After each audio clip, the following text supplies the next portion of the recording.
Este domingo, desde las 8 de la mañana, las y los mexicanos registrados en la lista nominal electoral podremos salir a votar si estamos o no a favor de que se emprenda un proceso para aclarar las decisiones políticas tomadas por los actores políticos de los años pasados.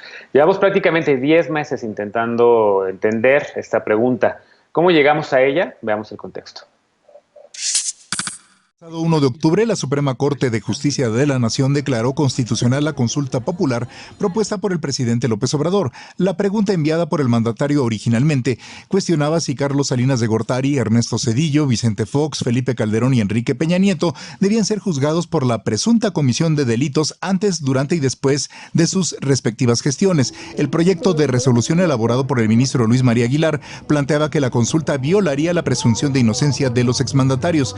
Según las conclusiones publicadas por el máximo tribunal, el criterio que prevaleció no fue si las autoridades debían o no cumplir con su obligación de investigar, sino el de consultar a la ciudadanía sobre la posibilidad de emprender un proceso de esclarecimiento de las decisiones políticas tomadas en los años pasados. Por ello determinó cambiar la pregunta, aunque en un inicio el presidente López Obrador apuntó que la nueva pregunta era genérica y poco clara. Ha señalado que es un ejercicio para condenar a malos gobiernos, por lo que invitó a la gente a participar para conseguir los votos necesarios y, según dijo, se abran investigaciones sobre los gobiernos que le precedieron. La Ley Federal de Consulta Popular establece que serán objeto de consulta los temas de trascendencia nacional o regional que son competencia de la Federación. El resultado será vinculante si se logra una participación de al menos el 40% de los ciudadanos inscritos en la lista nominal de electores. Punto y contrapunto.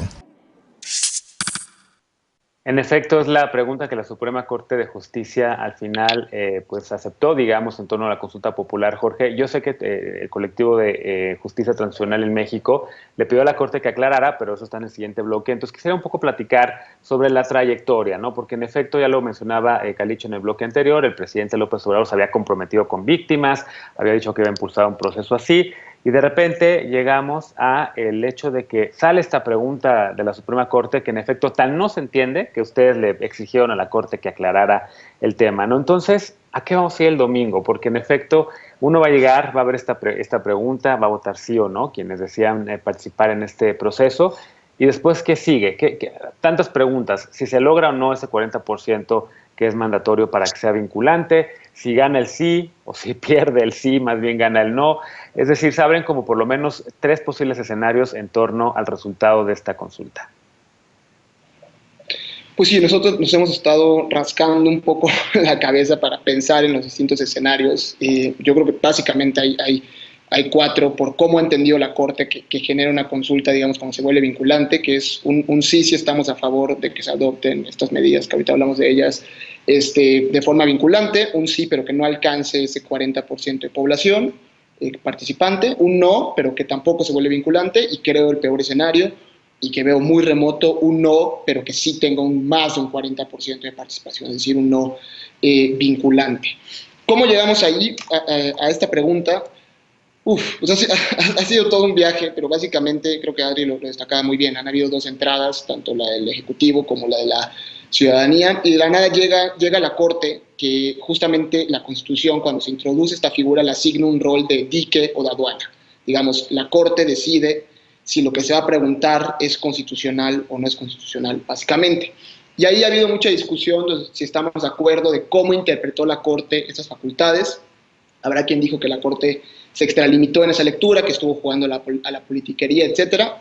Lo que al final del día tenemos es que 6 ministras y ministros dijeron, órale, digamos, va. 5 dijeron, para nada, la justicia no se consulta. Pero dentro de esos 6 hay muchísimas posturas muy variadas. Y en esencia lo que decían es, nosotros no podemos limitar este ejercicio de forma, digamos, exacerbada. Tenemos que favorecer que la consulta pase y vamos de alguna manera a interpretar en su mejor luz la materia, lo que quiso decir el presidente. ¿No te acuerdas de este famoso dicho de Rubén Aguilar diciendo lo que quiso decir el presidente Fox? Un poco así intentó hacer la Suprema Corte. Y nada más que aquí, digamos, lo leyó en su mejor manera, y otros dicen transformó algo que no era constitucional en constitucional, ¿no? Lo que al final del día nos irán a preguntar, y creo es muy importante lo que interpreta la Corte. Por un lado, es decir, hay fenómenos en este país que son muy complejos, de corrupción, de violencia, de asesinatos, de desfalcos, etcétera, y no hay un cauce institucional hoy por hoy que les haya dado trámite. Sin meter a las fiscalías y a los jueces, se pueden adoptar, o la población está en favor de que se adopten medidas que permitan este esclarecimiento, y hay un montón de opciones, pero con la finalidad de que garanticen la verdad y la justicia, que es un poco lo que hemos llamado a insistir. Es decir, no son medidas que pueden servir para lo que quiere el presidente, tienen que estar encaminadas a garantizar justicia y verdad, y creo que plantean, como decía Adriana, un escenario de muchos más grises, donde la sociedad civil, las víctimas desde luego, tendrán que estar insistiendo el 2 de agosto independientemente de lo que pase. Claro. Sergio, el ministro presidente de la Suprema Corte, Arturo Saldívar, dio una entrevista en un periódico internacional, en El País, en donde aclaraba y decía él, no se confundan, la pregunta no va encaminada a un juicio de expresidentes, y él sí habla directamente sobre la posibilidad de hacer comisiones de la verdad. Hay mucha gente que cuando escucha comisiones de la verdad dice, bueno, ¿y cómo van a lograr una comisión de la verdad? Va a ser una comisión que sea creada por el Congreso de la Unión, como tantas comisiones especiales que se han hecho para tratar de esclarecer el asesinato de Colosio o algún otro tema de las tragedias que han ocurrido en este país. ¿Por qué sería diferente o por qué habría que poner, digamos, un poco más, tal vez, no sé si de esperanza o de exigirle más a este proceso de que en efecto salga una comisión que pueda funcionar? Hay quien dice, no es necesario hacer ni siquiera una consulta. En Chile hubo una comisión de la verdad después de la dictadura de Pinochet, porque simplemente se pusieron de acuerdo las fuerzas políticas de ese país sin necesidad de que hubiese una consulta. ¿Cómo lo ves? Bueno, primero yo quisiera distinguir, como dijo Jorge muy acertadamente, el papel de aduana de la Suprema Corte respecto a esta pregunta. Creo que si nosotros leemos la pregunta hoy a como fue propuesta inicialmente, la materia y la pregunta son totalmente distintas. Creo que en su momento, y no me quiero extralimitar a decir si estuvo bien o mal lo que resolvió la Corte. Sin embargo, a mi consideración, creo que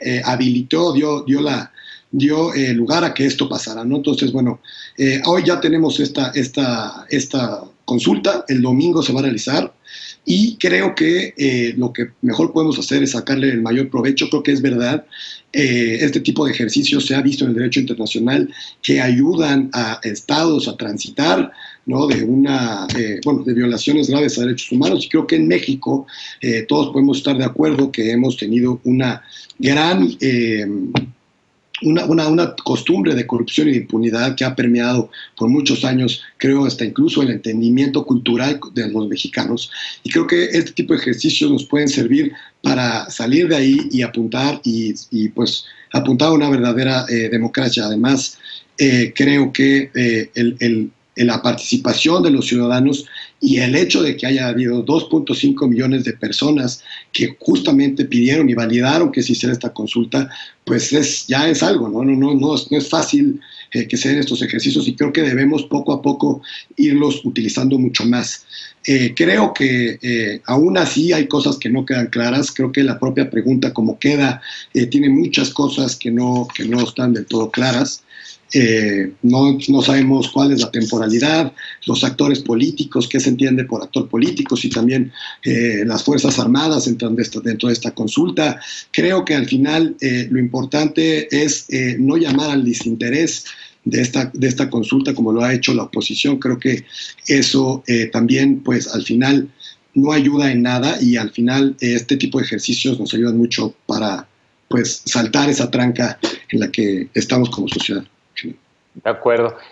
Calicho, en efecto, hay quien dice, ¿por qué nada más los expresidentes, no? Podrían ser también los exgobernadores en algunos estados, directores de policía, secretarios de Estado, militares, policía. En efecto, Morena simplemente dice, es juicio a expresidentes, y resulta que nada más dice que supuestamente desde Carlos Salinas de Gortari en adelante nada más, ¿no? Pero hay un expresidente que está vivo y que tuvo realmente una implicación directa en matanzas de estudiantes y que pues, básicamente se ha olvidado este tema, ¿no? ¿Cómo ves, Calicho, a quien dice, por favor, dejen esta farsa, no participen, no va a resultar en absolutamente nada, la justicia transicional no va por ahí, no va a haber una comisión de la verdad, es un ejercicio inútil?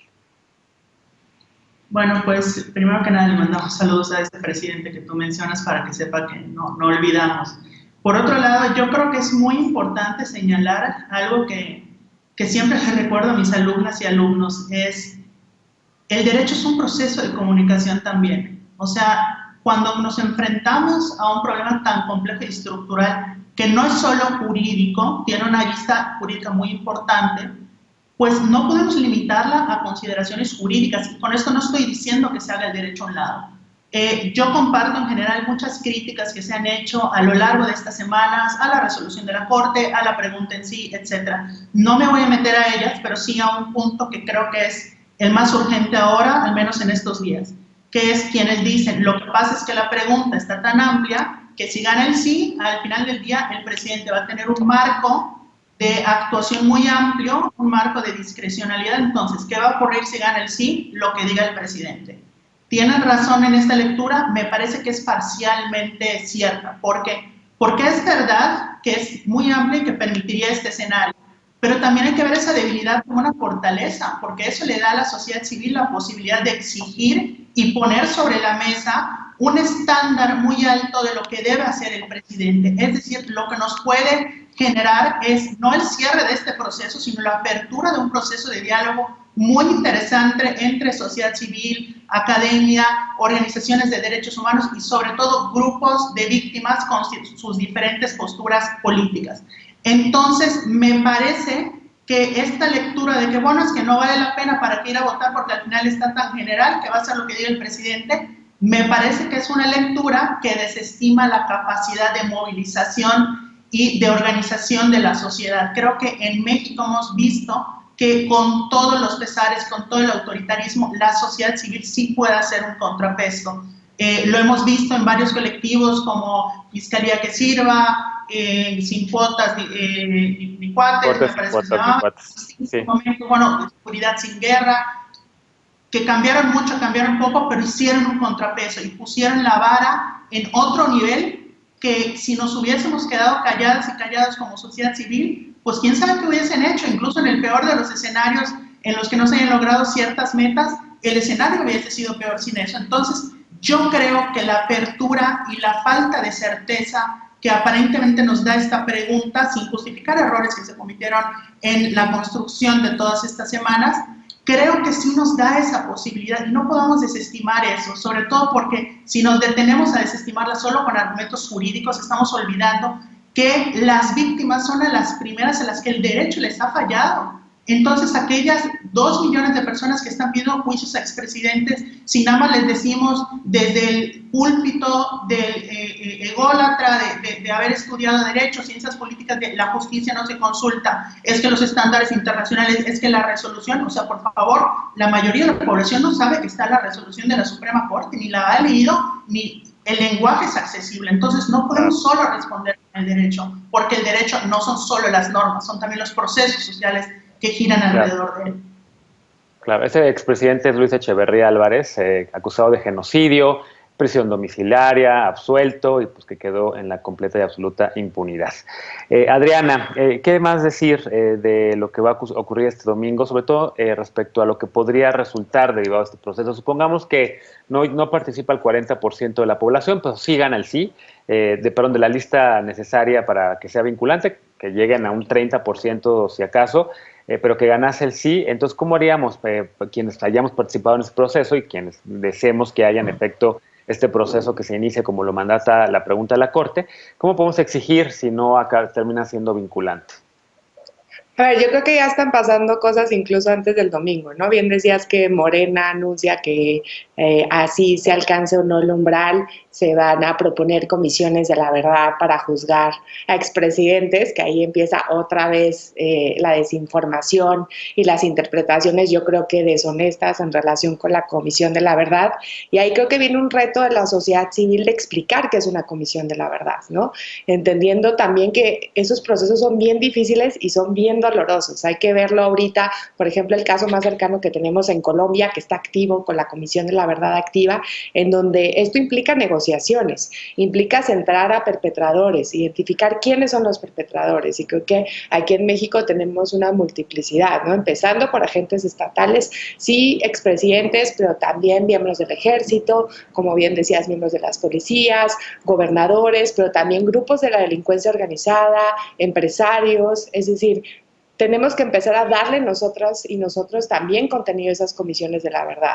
Poner en el eje a las víctimas, pero también dejar de pensar a las víctimas como un ente homogéneo, ¿no? Hay diferentes tipos de víctimas. Tenemos las víctimas de la guerra sucia, tenemos las víctimas de los 90, las víctimas de la guerra contra las drogas. Entonces, eso también implica generar las reglas del juego. Yo ahí creo que después podemos hablar lo de la Corte Aclara y lo hemos hablado con Jorge y Carlicho, pero yo sí creo que necesitamos cierta certeza jurídica de implementación del proceso, ¿no? Entonces creo que yo soy positiva en establecer que podemos empezar a hablar de comisiones de la verdad, pero tenemos que dotarlas de contenido, porque Morena no las está dotando de contenido, al contrario, ¿no? Está jugando y está politizando los instrumentos, y ahí creo que tenemos que ser más inteligentes y más estratégicas en decir, a ver, existen estas experiencias comparadas, miren cómo funcionan las comisiones de la verdad, qué buscan, cómo interactúan con el pilar justicia, ¿no? Porque lo que nos evidencia esta campaña de desinformación de juicios expresidentes es que el valor de la justicia es muy importante para la sociedad mexicana y que muchas veces la justicia es igual a cárcel. Entonces tenemos el reto también de implementar procesos pedagógicos, de entender que la verdad y el esclarecimiento de los hechos, y entender por qué en este momento hay más de 89,000 personas desaparecidas, cómo funcionan esos modus operandi, creo que son fundamentales para arrancar el proceso después del 2 de agosto. De acuerdo, y justo para después del 2 de agosto ya están empezando a salir comunicados como el de la Comisión Mexicana de Defensa y Promoción de los Derechos Humanos, que básicamente está diciendo que independientemente del resultado de la consulta del próximo 1 de agosto, la creación de una Comisión de la Verdad, un mecanismo internacional contra la impunidad y un programa integral de reparaciones debe estar al centro a todas las víctimas de la violencia, y es la exigencia que le está haciendo esta comisión y varios colectivos al gobierno de México. Déjenme hacer una pausa, al regresar hablaremos sobre el último tema de la noche, que la Corte Aclara fue una campaña iniciada por 4 organizaciones y colectivos de víctimas para pedir al máximo tribunal el alcance de la consulta que se realizará este domingo, pero la Corte no lo aclaró y la discusión sobre su alcance, significado o impacto ha dado pie a otra propuesta, una comisión de la verdad como parte de un proceso de justicia transicional que sigue estando ante los grandes pendientes del gobierno encabezado por López Obrador.